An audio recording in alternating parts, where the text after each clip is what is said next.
Hello viewers, welcome செய்யறேன் Agmal food. நான் வந்து வெண்பொங்கல் எப்படி செய்யறதுன்னு செஞ்சு காமிச்சிருக்கேன். இது வந்து ரொம்பவே சுவையாக இருக்கும். இது வந்து ஒரு இந்தியாவினுடைய பாரம்பரியமான ஒரு உணவுன்னு கூட வந்து சொல்லலாம். இது வந்து ரொம்ப ஹெல்த்தியான, நம்ம வந்து பாசிப்பருப்பு, முந்திரி பருப்பு இதெல்லாம் போட்டு ஒரு புரோட்டீன் கலந்த ஒரு கலவையாக நம்ம வந்து செஞ்சுருக்கிறோம். இது ரொம்பவே டேஸ்டியாக இருக்கும். வாங்க இப்போ போய் பார்க்கலாம். நான் வெண்பொங்கல் செய்யறதுக்கு பச்சரிசி எடுத்துருக்கேன்.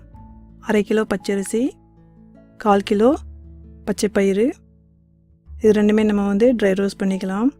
பாருங்கள், ரொம்பவே வந்து செவரு வந்து இது வந்து செய்யணுன்ட்டு இல்லை, இதனுடைய பச்சை வாசனை போகிற வரைக்கும் கொஞ்சமாக நம்ம வந்து ட்ரை ரோஸ்ட் பண்ணிக்கலாம். அதே சமயத்தில் இந்த பச்சை வாசனையும் போயிருக்கணும். இப்போ நம்ம வந்து எடுத்து நம்ம தண்ணியில் போட்டு கழுவி வச்சுக்கலாம். நான் அடுப்பில் குக்கர் வச்சுருக்கேன். ஒரு 2 டேபிள் ஸ்பூன் நெய் போட்டுக்கலாம். கொஞ்சம் மிளகுக்கு நம்ம வந்து பிடிச்சி வச்சுக்கலாம். இந்த மாதிரி பிடிச்ச மிளகு வந்து நம்ம போடக்குள்ள நம்மளுடைய பொங்கல் கொஞ்சம் டேஸ்டியாகவே இருக்கும். நான் வந்து 1 டேபிள் ஸ்பூன் இஞ்சி எடுத்துருக்கிறேன். இதுக்கு வந்து நல்லாவே வந்து தேங்காய் துருவன மாதிரி நல்லாவே வந்து மெலிசாக கட் பண்ணிக்கணும், இல்லைனா வாயில் வரும் பார்த்துங்க. 1/4 டீஸ்பூனு பெருங்காயம் போட்டுக்கலாம். 1/2 டீஸ்பூனு ஜீரகம் போட்டுக்கலாம். அப்புறமா நம்ம தாளிச்சி விடக்குள்ள போட போகிறோம். பிடிச்சி வச்சிருந்த மிளகு 1 டீஸ்பூன் போட்டுக்கலாம். பொடியாக நறுக்குன இஞ்சி 1 டேபிள் ஸ்பூன் போட்டுக்கலாம். 2லேருந்து 3 பச்சை மிளகாய் கீறி வச்சுருக்கேன், அதுவும் போட்டுக்கலாம். பாருங்க, எனக்கு இந்த கப்பால் 1 கப்பு வந்து கிடச்சிது, அரிசியும் பருப்பும் சேர்ந்து. நான் வந்து மெஷர் பண்ணக்குள்ளே எனக்கு 1/2 கிலோ அரிசி, 1/4 கிலோ பருப்பு இருந்துச்சு. இப்போ நான் வந்து தண்ணி மெஷர் பண்ணியிருக்கிறேன். இந்த 1 கப்புக்கு நான் வந்து 2.5 கப்பு தண்ணி போட்டுக்கிட்டேன், 1/2 கப்பு பால் போட்டுக்கிட்டேன். இந்த மாதிரி பால் போடக்குள்ளே நல்லாவே வந்து டேஸ்டியாக இருக்கும் நம்மளுக்கு பொங்கல். தேவையான அளவு நம்ம வந்து சால்ட் போட்டுக்கலாம். நம்ம ட்ரை ரோஸ்ட் பண்ணி எடுத்து வச்சு இந்த அரிசியும் பருப்புக்கும் கழுவி எடுத்து வச்சாச்சு. இப்போ இது வந்து நம்ம இதில் சேர்த்துக்கலாம்.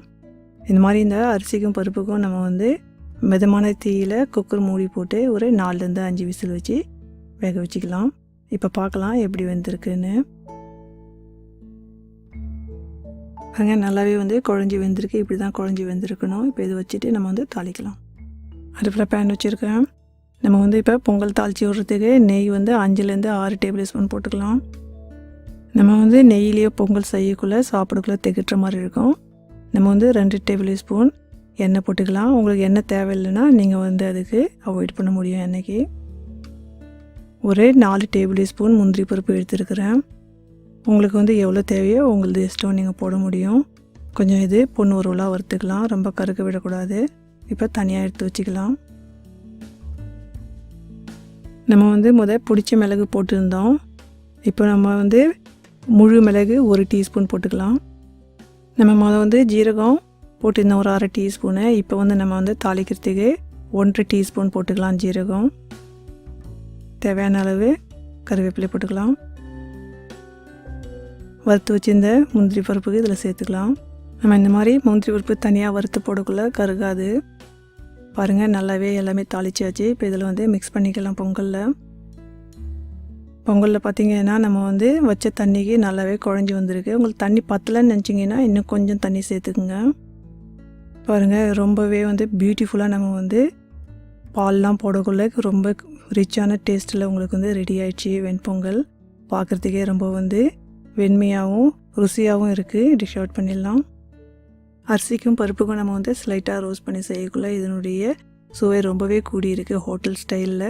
இந்த ரெசிபி நீங்கள் லைக் பண்ணியிருந்தீங்கன்னா லைக் பட்டனுக்கு ப்ரெஸ் பண்ணுங்கள். மறக்காத காமெண்ட் பண்ணுங்கள், லைக் பண்ணுங்கள், ஷேர் பண்ணுங்கள். Enjoy food.